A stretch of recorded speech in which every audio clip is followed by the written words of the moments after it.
Innovation politique et de construction et de collaboration constructive. Mesdames, Messieurs, notre vision repose sur la conviction que l'innovation politique est l'élément catalyseur d'une gouvernance transparente et participative. Nous nous engageons à repenser les paradigmes politiques,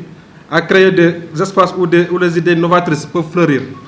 et où chaque citoyen, en particulier les jeunes et les femmes, a une place centrale dans la formulation des politiques publiques. Chers compatriotes, l'avènement de la COSEM est motivé par le désir ardent de ses membres à s'impliquer dans la gestion de la chose publique avec une touche particulière, à savoir le changement, sans renier les acquis positifs de la République, notamment les valeurs sociales et républicaines. COSEM entend faire de la politique autrement, afin d'inciter les populations à une meilleure prise de conscience de leur capacité à s'autodévelopper. Car nous sommes conscients que le développement ne peut s'opérer qu'à travers la prise en compte des besoins réels des populations. Au Sénégal, les besoins essentiels non satisfaits, malgré les efforts consentis par les gouvernements successifs, se trouvent essentiellement dans les secteurs sociaux, éducation, santé, le secteur de l'agriculture au sens large et le secteur industriel. Notre programme politique que nous rendons ultérieurement fera des secteurs des leviers importants de notre développement. Mesdames, Messieurs, depuis quelque temps, notre pays est devenu méconnaissable à la suite de séries de manifestations meurtrières d'une envergure sans précédent. Les racines de ce mal sont fréquemment plus complexes que celles évoquées par des citoyens dans un contexte de colère. Les mesures envisagées également par les autorités sont la plupart du temps inefficaces et inadaptées. Cette transformation sociale dans un pays qui jadis avait la réputation d'être un havre de paix doit faire réfléchir. En outre, la découverte du pétrole et du gaz attise l'appétit des grandes puissances économiques et des firmes internationales, ce qui semble placer le Sénégal dans une situation d'insécurité ambiante. Or, il ressort d'une enquête quantitative sur jeunes et stratégies de résilience à la violence et à la criminalité en Afrique de l'Ouest, Sénégal et Burkina Faso, que la violence sous ses différentes formes émane principalement des jeunes et que la cause fondamentale de cette détérioration des comportements est sans nul doute la précarité économique croissante des populations. À cet effet, nous fournirons des efforts soutenus dans tous les secteurs de la vie socio-économique, mais surtout dans le domaine de la gouvernance, de la jeunesse et de l'emploi des jeunes, de la sécurité et de la gestion des ressources pétrolières et gazières. Il s'agit de réconcilier la jeunesse avec la République pour asseoir une paix durable, gage du développement, mais surtout d'assurer une réconciliation entre tous les citoyens afin de construire un Sénégal où le dialogue remplace la division et où l'inclusion éclipse l'exclusion. Concernant la gouvernance, notre vision repose sur la participation active de chaque citoyen. Nous nous engageons à créer des mécanismes qui favorisent la participation de tous les segments de la société, garantissant ainsi une gouvernance participative et transparente. La transparence est la clé de la confiance et nous nous efforcerons dans un modèle de gouvernance ouvert et responsable. La protection des couches sociales les plus défavorisées est au cœur de notre mission. Nous considérons que chaque Sénégalais, quel que soit son statut socio-économique, comme une partie intégrante de notre tissu national. Nous aspirons à mettre en place des politiques sociales robustes qui garantissent un filet de sécurité pour ceux qui en ont le plus besoin. S'agissant de nos ressources naturelles, nous nous engageons à une exploitation judicieuse et éthique. Nous aspirons à transformer nos richesses naturelles en levier de développement économique, créant ainsi des opportunités pour tous. Mesdames, Messieurs, le mouvement Convergence des stratégies pour un Sénégal meilleur est un appel à l'action, une invitation à tous les Sénégalais à se joindre à cette quête collective pour un développement économique et social inclusif. Ensemble, avec l'innovation comme boussole, l'engagement citoyen comme moteur, la transparence comme guide, nous pouvons et nous allons bâtir un Sénégal meilleur. Chers invités, chers membres de la COSEM, avant de terminer mon propos, je salue le travail de toutes et de celles qui ont rendu possible l'avènement du mouvement COSEM. Je souhaite à chacune d'entre vous, à vos familles et à vos proches, et à tout le Sénégal, ce qu'il y a de meilleur dans les années à venir. Et aux délégations qui sont venues de l'intérieur du pays, je vous souhaite un bon retour dans vos foyers respectifs. Djoub, Djoubal, Foula Fayda, Yar ak Teggin. Vive le Sénégal, vive la COSEM. Président de la Convergence des stratégies pour un Sénégal meilleur, monsieur le professeur Djibi Diakhaté, qui est aussi mon professeur parce que ku jàngal sa soxna moom ce professeur la tamit et madame la trésorière, Madame Sirassis Aïdara, Monsieur le secrétaire général, chers invités, maa ngi leen di nuyu yéen ñëpp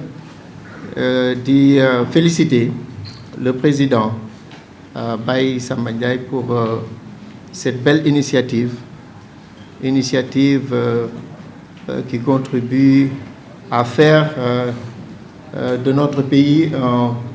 un meilleur cadre de vie pour l'amélioration des conditions de vie de nos populations. Je n'ai pas préparé de discours, mais je vais parler sur la base de mes convictions. Je vais faire parler mon cœur. Et pour illustrer ce que je veux dire, je vais emprunter un concept que les économistes aiment bien.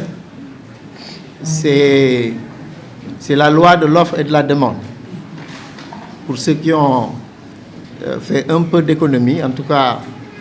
le b.a.-ba de l'économie, la première chose qu'on vous apprend, ou en tout cas, la seule chose en économie dont on sait qu'elle est vraie en tout lieu et de tous les temps, c'est la loi de l'offre et de la demande. On sait que quand même le plus petit commerçant, quand il veut faire son commerce, il a au moins une petite étude de marché, même s'il le fait dans sa tête, même si ce n'est pas une étude de marché élaborée, il fait une petite étude qui lui dit que marché bi lii la laaj. C'est ce dont le marché a besoin, donc c'est la demande qui conditionne son offre. Day xam ne lii la bëgg, lii la nit ñi bëgg, mu dem jëndi ko. Quand on est en période de Ramadan,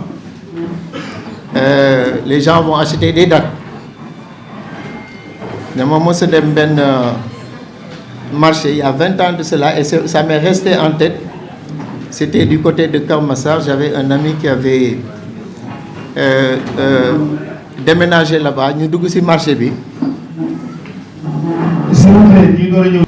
Peut-être pour ma joxe rek une orientation pour nit ñi xam fan laa jëm. Li may jël l'exemple de cette loi de l'offre et de la demande. Je veux insister sur l'importance de la décision d'engagement et l'importance, comme ni ko président waxee léegi, de faire la politique autrement. L'importance de la décision d'engagement et l'importance de faire la politique autrement. Parce que quand on fait la politique autrement, on influence la demande. Parce que xam nga politique tamit, il y a cet aspect loi-demande. Le politicien, il s'adapte aussi à la demande. Moo tax ma jëlee ko ci l'offre et la demande en économie. Je disais que dama ànd ak suma xarit ñu dem Keur Massar dugg ci benn marché. Ma gis ne ñiy jaay soble dañoo bari woon lool, table yëpp ñu ngi jaay soble. Ma ne ko mais saa yi may fii ñëpp a ngi jaay soble rek moo fi ñëpp a ngi jaay soble. Mu ne ma mais ñëpp soble la ñuy jënd. Et ça m'a marqué et ça illustre bien comment dans un processus contractuel, dans un processus de jënd ak jaay, l'importance de la composante demande. Nit ñi bu ñuy contractualiser, tout le temps il y a ces deux aspects. Les économistes ont tendance à tout calculer sous la forme de coût d'opportunité. C'est pour ça que Adam Smith avait parlé de la rationalité de l'homo economicus. Et il disait que le rationnel, ni définirait un individu rationnel, mooy ki nga xam ne lépp lu muy def dans sa vie, il calcule le coût et l'avantage.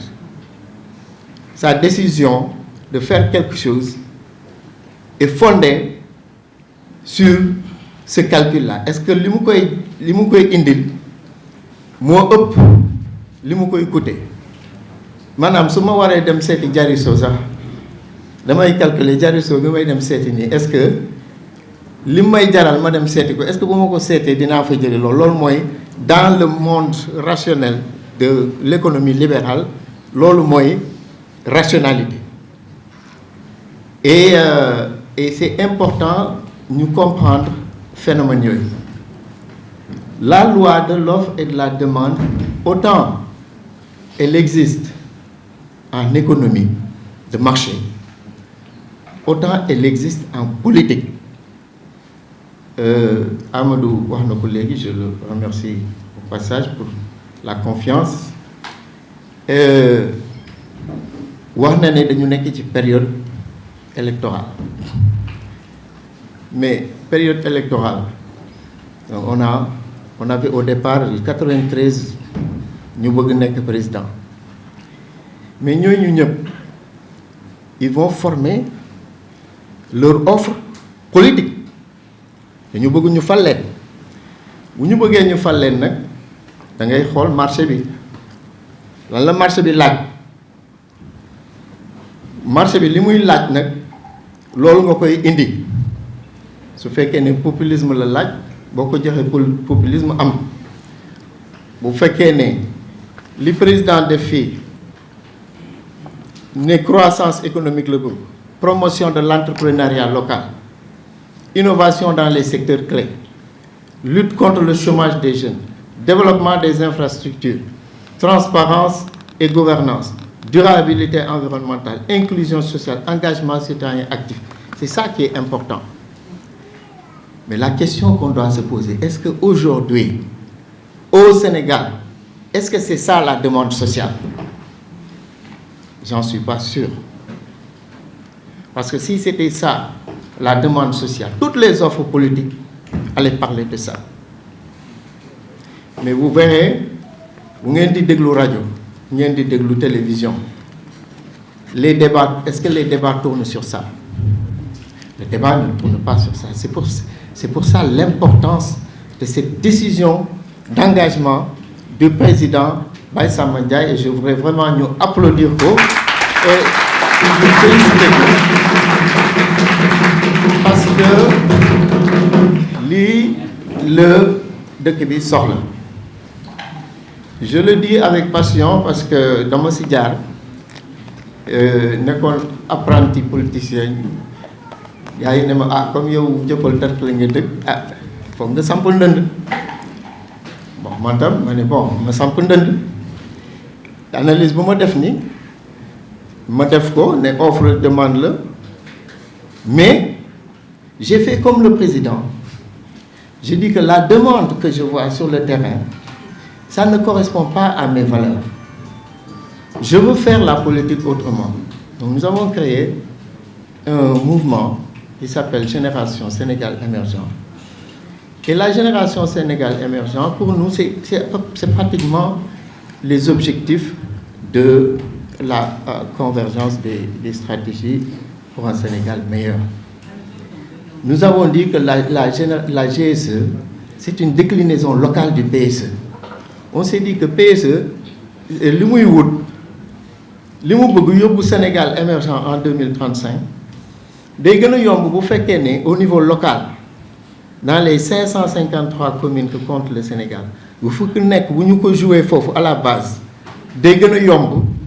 donc suñ ko décliner si dans chacune des communes on a compris le PSE et on le gère à partir du bas donc ça va faciliter notre marche vers l'émergence. Et donc dans ma quête de la mairie j'ai fait des choses yoo xam ne qui étaient contre la demande suma gars yi dañ doon seen bopp yi da doon kii dañuy dugg fenn ma wax ñu woo ma ci kii ne ma non koy du wax lii du politique da ngay diggaate da ngay wax lii buñ la laajee nga ne waaw dinañ ko def même bu fekkee ne mënuloo ko mais il faut le dire Et j'avais des problèmes.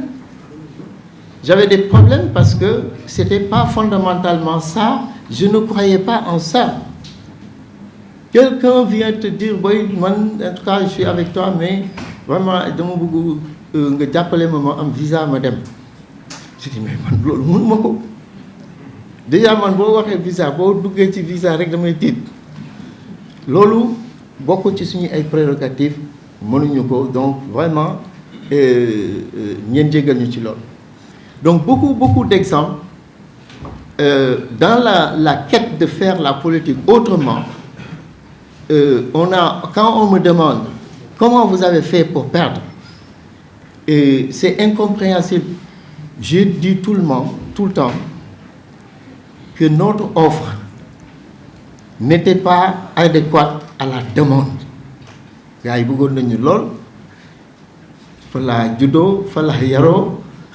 J'ai fait des petites choses et les gens sont contents, etc. Mais cette demande-là, je me suis pas collé à la demande. Je dis ça parce que je pense que ce genre d'initiative, il y a porter.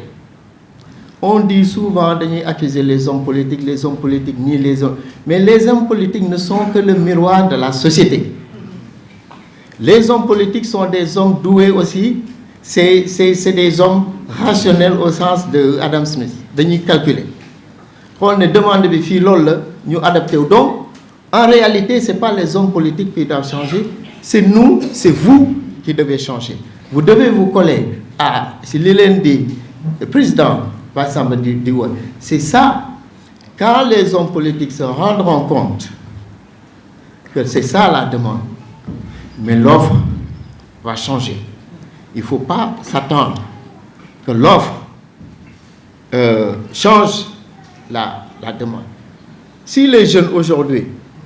sont passionnés, sont engagés parce qu'on leur dit on va changer le système, on va chasser la France, on va chasser les étrangers, on va rentrer dans les maisons, il y a des gens qui ont volé leur argent, c'est ça qu'il faut aller prendre. Si les jeunes, si c'est ça qu'ils croient, il y a un problème.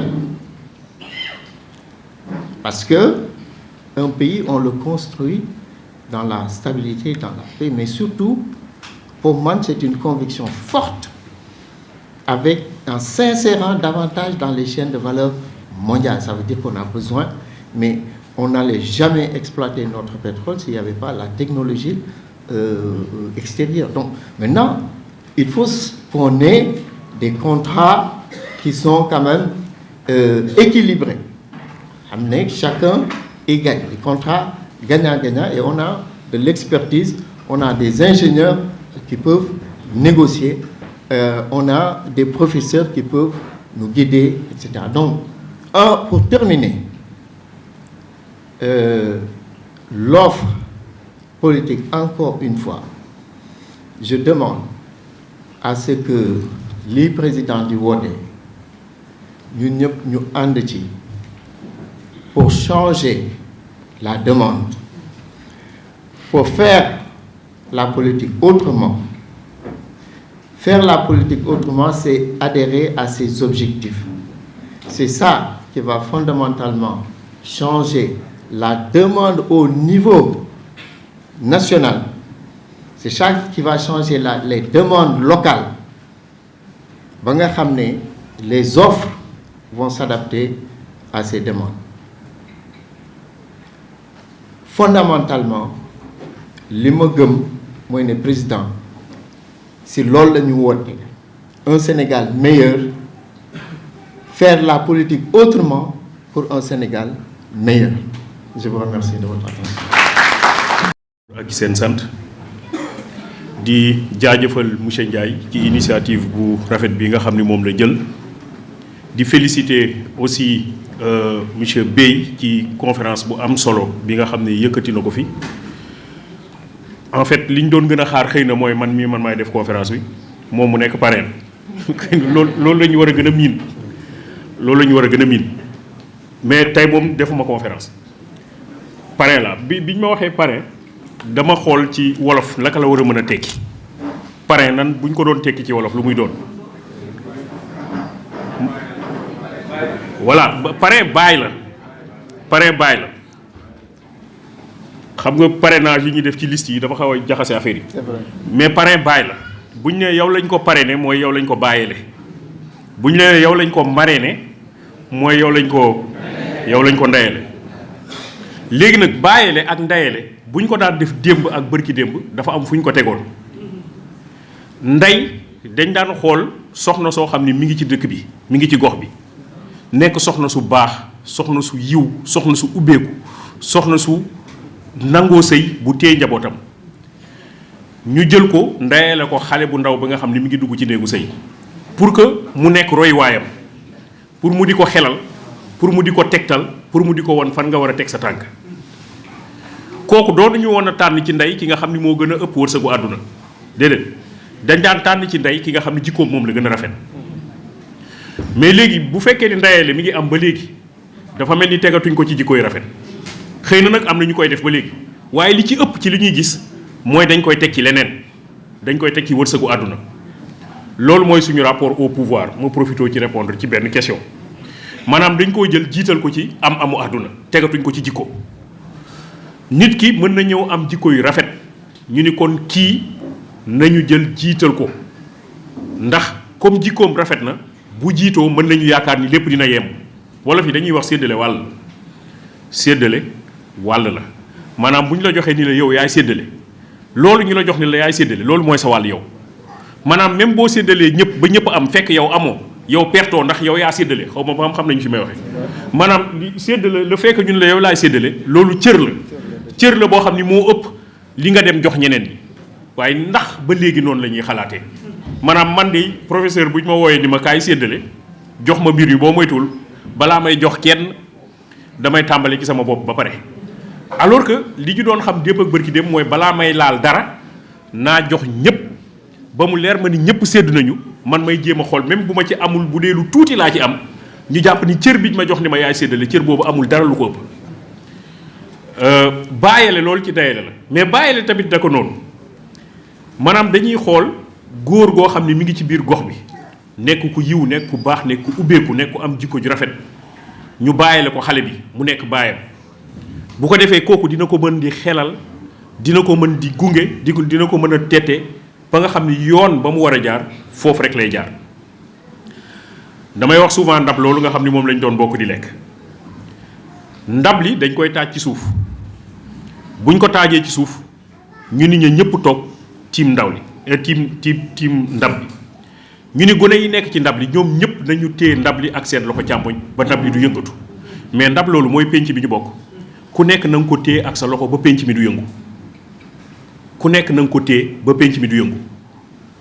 ñu ne gone gi nga xam ne ci ndab li la ne kanamam rek la war a yam warul lekk kanamu jàmbur man animé naa conférence ci thème lu tax dawalkatu sénégalais du respecté code de la route fu ko neex lay dawale ma ni dañoo lekkatul ca ndab maanaam ki ñu waajal ni ko ci sa kanam dong ngay yem bu màggee di dawal mën nañoo yaakaar ni dina yem ci kanamam ñu ni ndawal ga ca diggu ndab la mag ñi dong ñoo am sañ-sañu laal ko gis nga da lay indiwaat ndey ak baay mag ñi dong ñoo am sañ-sañu laal ndawal ga ca diggu ndab la ndawal gi ca diggu ndab la mën nañoo jàpp ni mooy alal bi ñun ñëpp ñu bokk nga xam ni kenn dong moomu ko ñun ñëpp ñun ñoo ko bokk muy bien public ca diggu ndab la lañ koy bàyyi amul benn mag bu am sañ-sañ jël ndawal li taf ko ci kanamam ca diggu ndab la rek la koy bàyyi te mag ñi am nañu wareefu dagg ci diggu ci ndaw loolu teg ci kanamu xale yëpp maanaam li nga xam ne dañ koo bokk dañ koo war a séddale ba ku nekk jot ci ku ci nekk la nga war a am nga am ko ci ba mu wët sëkk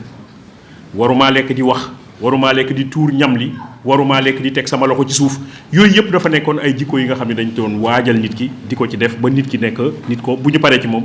mu nekk nit ku mat mu nekk nit ku sotti conférencier bi dafa wax léegi demande ak offre mu nekk lu am solo dafa am benn waay joo xam ni dafa bëggoon a defar usine dàll ci benn dëkku kaw mu yónni borom ñaari xam-xam ne leen mu jël ñaari borom xam-xam yoo xam ni seen xam-xam dafa màcc ci économie mun leen damaa bëgg a def usine dàll ci dëkk bële dem leen ngeen seetal ma ndax bu ma fa defee usine bi dina dox am déet kenn ki dem ñëw ne ko ah man de yaakaar naa ni fee boo fa defee usine dàll doo am xaalis mu ni ko lu tax mu ni parce que nit ñi duñu sol daal. mu yónniwaat keneen ki dem ñëw ni ko man de am naa yaakaar ni fee boo fa defee usine daal di nga am xaalis su bari mu ni ko lu tax mu ni parce que duñu sol daal.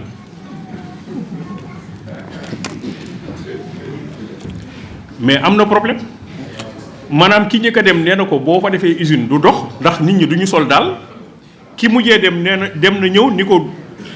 boo ko defee dina dox parce que nit ñi duñu sol daal léegi mu des ci lu tax nit ñi soluñu daal. C'est ça. bu fekkee nit ñi dañoo sol daal parce que gëm-gëm la ci ñoom boo leen indilee usine daal tamit duñ ko sol waaye bu fekkee nit ñi sol daal parce que gisuñu ko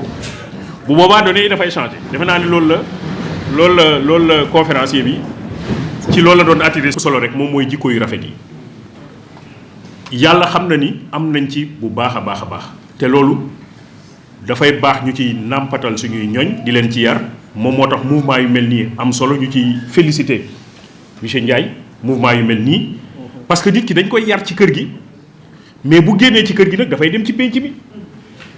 mi bu fa fekkul loo xam ni daf koy continuer yar bi kër gi yaroon mais kon kooku dafay yàqu xam nga dañuy wax naan pénc mi yàqu na parce que léegi li fi nekk et cetera mais ku ci nekk nag am nga responsabilité taxawaay boo xam ne dañoo war a jooyantiwaat pénc mi jaarale ko yoon wi nga xam ni fa la war a jaar moom la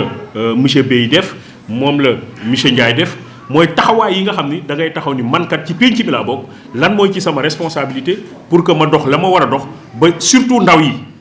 te wax nañ loolu surtout ndaw yi ñu gàttandu leen jaarale leen yoon ba ñu war a jaar parce que bu ñu ko deful pénc moo xam ne day jaxasoo la li xew ci àdduna bi léegi dama lay jox ay misaal rek àdduna bi am na ci dëkk boo xam ni fii ci dëkku nasaraan yi nit ñi dañuy sëy ak loo xam ne amul ruu maanaam da ngay dem ci koo xam ne day yatt doomu tubaab mannequin yooyu nga di ko yattal ma soxna mu yattal la soxna def ci awra jigéen ngay ànd ak moom di tëdd ak moom boo dee tukki tëj ko ci sa armoire ànd ak moom ci boutique yi gën a cher jëndal ko ay or ak ay diamant te kooku dundul jigéen ñi tamit dañuy dem ci kay yatt ni ko yattal ma boroom kër mu yattal la boroom kër def ci awra góor ngay sëy ak moom boo dee tukki tëj ko ci sa armoire te loolu lu am la biñ leen laajee ni leen waaye yéen lu tax ngeen di def lii ñu ni parce que dañoo amatul kóolute ci doomu aadama kii nag moom wóor na ma ni du ma mooy parce que bu may tukki dama koy tëj jël sama caabi def ci sama poos bu ma ñëwee ubbi ko ànd ak moom restaurant bu may dem damay ànd ak moom ñëw taaj ko mu toog mais bu ñu demee ba àdduna bi ñu dem ba toll foofu kon ñun war nañu xoolaat suñu bopp war nañu gën a téyaat suñu ay valeur ak suñu ay jikko yu ñu am parce que lu ko mooy lii raam dina yegg ca ñag ba wala mu jéggu ko sax di dem alors loolu nag ni ñu ko mën a gàttandoo ba fexe di loolu yu mel noonu du am mooy mouvement yu mel nii taxawaay bi mooy delluwaat ci defar jikkoy doomu aadama conférencier bi loolu la doon attirer suñu attention defaraat jikkoy doomu aadama yi defaraat suñuy gis-gis defaraat suñuy xalaat ba bu ñuy jaar benn yoon ñu xoot seetaatal bu baax yoon bi nga xam ni fa la ñuy jaar mu bañ ñoo dugal ci ay ndëgg sarax parce que adduna bi léegi dafa bëri piège dafa bëri ay dëgg sërëx te wax na ko adduna bi léegi dafa nekk benn dëkk kenn amatul possibilité ni man sama yoon nekkatul ca ñee la ñuy xew déedéet la xew fële daf ñuy dal de mais lu ci gën a simple mooy coronavirus bi fële la jógee ñu naan bon ñun mu yegsi ci ñun tey jii li xew Gaza nga xam ne Israël mi ngi bombardé Gaza kenn mënul wax ni ñun suñu yoon nekku ci parce que dina egsi ci ñun li xew Ukraine est-ce que mën nañoo wax ni Ukraine daf ñoo sori ak Russie ñun suñu yoon nekku ci adduna bi moom moo tëddoo noonu bu ko defee yow li nga mën a def mooy waajal sa bopp mooy nga préparer say ñoñ te ni nga leen di mën a préparer mooy liggéey yu mel nii sur la citoyenneté développer ay valeurs nit ñi xam adduna bi ni mu tëddee nit ñi xam fan la ñu war a teg seen tànk nit ñi ñu waajal leen ba nga xam ni lii ñëw du ñëw loo day ñëw yàq leen terrasser leen jaxase leen ba nga xam ni ñoom dootuñu amati benn yaakaar ci seen ëllëg donc loolu taxawaay bu am solo la moo tax ñoom monsieur Ndiaye ji li ñuy def Bey lii muy def Ablaye Diouf Sarr yooyu yëpp dafa nekk liggéey boo xam ne liggéey bu am solo la ñun ñëpp ñu war cee jàpp pour que ñun ñu mën a njëkk surtout suñuy ndaw léegi fii Sénégal boo ko dee xool mais drogue bi fi mu toll ëpp na dayoo bi da ngay dégg ñu naan la volet boo dee xool tux waxuma la sax yeneen nit ñi tux quoi mais yenn affaires yu simple yi tux dañu dem ba jigéen ñi nekk ci ñoom tamit di tux nga xam ni léegi boo ko daan def fekk am nga ñaar fukki at fanweeri at léegi da ngay gis ku am fukki at ak benn fukki at ak ñaar tàmbali di def loolu xëy na sax mu gën a wàcc loolu. alors loolu nag bu amee njaboot ji am nañ ci responsabilité c'est vrai mais penc mi tamit war nañoo xool seen taxawaay donc penc mi ni ñuy xoolee seen taxawaay mooy naka la ñuy def ba gunge suñuy ñooñ rawatina suñuy ndaw gunge leen ba yoon yi nga xam ne fa la ñu war a jaar jaar parce que en fait affaire bi aussi du dara boo demee ci chinois yi nga dem Singapour nga dem Taïwan ak dëkk yoo mënti dem nga xam ni daanaka ñun ñoo tolloo woon bi ñuy jël suñu indépendance léegi ñu raw ñu boo leen waxee yéen fan ngeen jaar dañu ni mais ñun dañoo dellu ci li ñu moomoon tee ko mais nan nga mën a comprendre foofu laay terminer nan nga mën a comprendre Sénégal ay joolaa ak ay séeréer jàkkaarloo di xeex ba am ay bakkan yu ci des loolu xel mënu koo nangu joolaa ak séeréer waruñu laalante te loolu mag ñi liggéey nañ fi liggéey boo xam ni bu fekkoon ni toppatoo nañu loolu dinañu xam ne mbirum kal ak mbirum gàmmu dafa nekk loo xam ni dafa am solo lool. gis nañu fii ay étudiants yoo xam ne ñii fii la ñu bokk ñee fa la ñu bokk étudiants yi nekk di xeex ba am ñu ci gaañu yu metti man ci sama wàll bopp ma dellu foofu ca université ba toog ak ñoom wax leen luy kal ak gàmmu surtout diggante joolaa ak séeréer bi ma paree sama waxtaan étudiants séeréer yi dañu jël seen semis seen yére jox ko joolaay jël seen yére jox ko séeréer yi ni lii dootuñu dal mais loolu moom la Cheikh Ahmed Tidiane Sy Al Maktoum di wax tumranke Cheikh Ahmed Tidiane Sy Al Maktoum yàlla na yàlla yóbbu ko àjjana te yokk leeram nee na tumranke ma ngay tàmbale ca ba nga xeebee sa bopp man encadré naa ay étudiants américains yu ñëw fii di gëstu birum kal ak gàmmu man leen lu tax ngeen koy gëstu ñu ni mais parce que suñu dëkk ba dafa bëri ay waaso da nga fay fekk ñu ñuul fekk fa ñu weex fekk fa ñu jaune dafa bëri ay groupe te yenn saa yi dañuy jàppante mais dañu jàpp ni bu ñu fexee ba jël seen mbirum kalmeeg gàmmu bi yóbbu ko foofu ba doxal ko fa dina wàññi tension ba am suñu réew mais ma ni kon ñun am nañu problème maanaam ñun ñu am lii wàcc ko fii sàgganee ko ba ñeneen ñëw di xool naka lañ koy jëlee pour yóbbu ñoom seen réew doxal ko kon nag war nañu xoolaat suñu toogaay et je crois que mouvement yu mel nii bokk na ci seen liggéey delloo suñu waat ci baax yooyu ba nga xam ni ñun dañuy defaraat suñu bopp ñàkk suñu bopp ba jàmm rek di am suñu dëkk lu dul jàmm ñu sori ko luy indi luy indi problème ñu sori ko luy defar nag nekk di defar nit defar jàmm di dox ci yiw diggante nit ñi ñu góorgóorlu ci loolu te loolu yàlla xam na ni am nañ ci aada am nañ ci cosaan diine gunge nañ ci loolu buñ ci ngoyee rek mën na am fa ñu bëgg a yegg ñu yegg fa ak jàmm encore une fois man maa ngi remercier monsieur Ndiaye ak ñi mu àndal yépp ci choix bi ñu def ci man ma nekk parrain bi kontaan naa ci lool te maa ngi ñaan seen mouvement bi fa ngeen bëgg a yegg yàlla yeggale leen fa te mu nekk jàmm pour réew mi yëpp mu nekk jàmm pour Afrique bi yëpp mu nekk jàmm pour àdduna bi yëpp maa ngi leen di gërëm di la sant. déjà si yéex a ñëw bi Baye Samba maa ngi jégalu bu baax di la féliciter yow yaag waa COSEM yëpp di am beaucoup de plaisir tey ñëw participer si événement boo xamante ne le parrain est très bien choisi. Je crois que c'est le premier niveau d'ailleurs de crédibilité en termes de perception parce que notre ami professeur Djibi Diakhaté ñëpp xam nañ ne donc kenn la ci réew mi mais aussi ñëpp xam nañ ne lu muy dugg dana ko càmbar bu baax bon nag maa ngi leen di féliciter déjà sur le choix du parrain mais par ailleurs aussi ki toog def conférence bi mooy notre frère Aboubacar Sadikh Bèye moom aussi yaakaar naa ne kenn du laaj mooy kan ci réew mi donc aujourd'hui nous pouvons sans risque de nous tromper dire que COSEM c'est un mouvement crédible d'emblée donc maa ngi leen di féliciter bu baax Baye Samba di la vraiment remercier li nga ma may opportunité ma ñëw fekke ndaje bi mais aussi en plus jël ci kàddu il est évident que personne dans ce pays du laam-laamee kan mooy Abdoulaye Diouf Sarr au plan de sa je le dis position politique loolu c'est une évidence loo xamante ne donc lu ne fang la te lu ne fang kenn du ko jeex mais dans la vie il faut assumer parce que tey li ngeen def wane ngeen ne que ne nit mën na nekk sur le plan politique nekk un politique pur et dur mais tout en restant quelqu'un de crédible koo xamante ne du nit ku ñuy daw non seulement du nit ku ñuy daw mais du nit kuy daw nit ñi am na nu ma doon taxawee si réew mi bu ngeen ma waxee ñëwal COSEM du ma laaj damay laaj d'abord ñan ñoo fa nekk est-ce que jeunes yi bëri na fa nangam avant may mais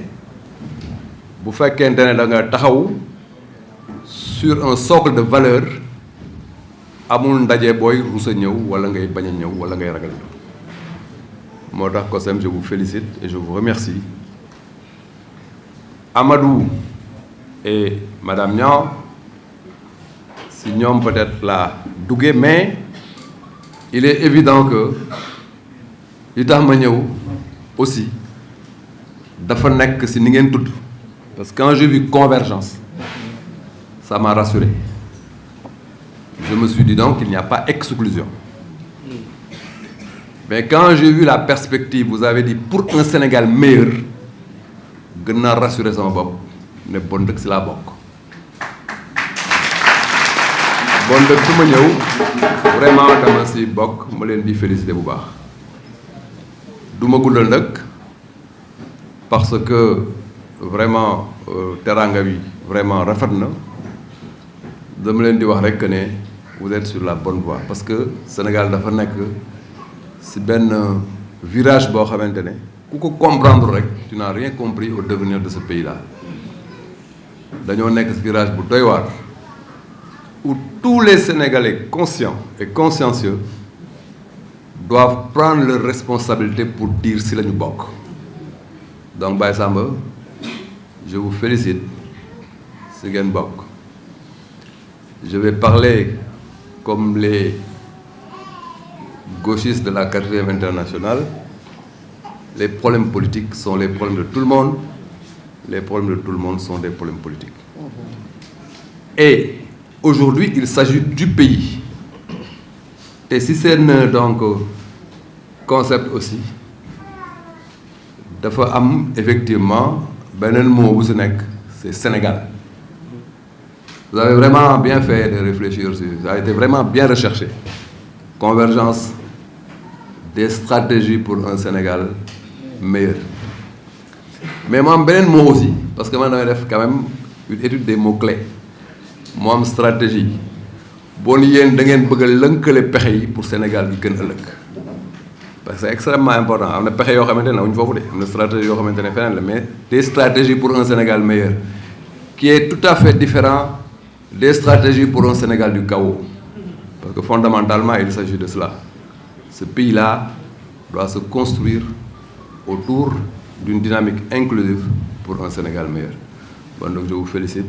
je suis avec vous je me mets à votre disposition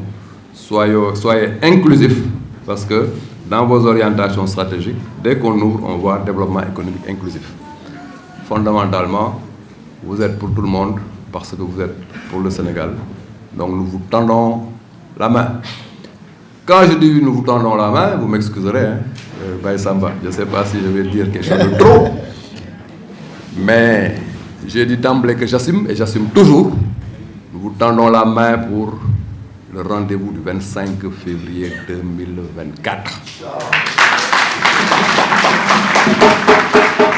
le 25 février 2024 il se passera quelque chose au Sénégal quelque chose d'important à la limite même des fois si on le regarde sous un certain prisme de terrible je fais peur à personne mais au lendemain si le Sénégal ne fait pas un bon choix nous allons ralentir la cadence nous pouvons même dévier la trajectoire et moi je pense que la trajectoire est bonne et la cadence doit être accélérée de ce point de vue là Baye Samba vous voyez mon regard donc foofu la yem maa ngi leen di remercier bu baax asalaamaaleykum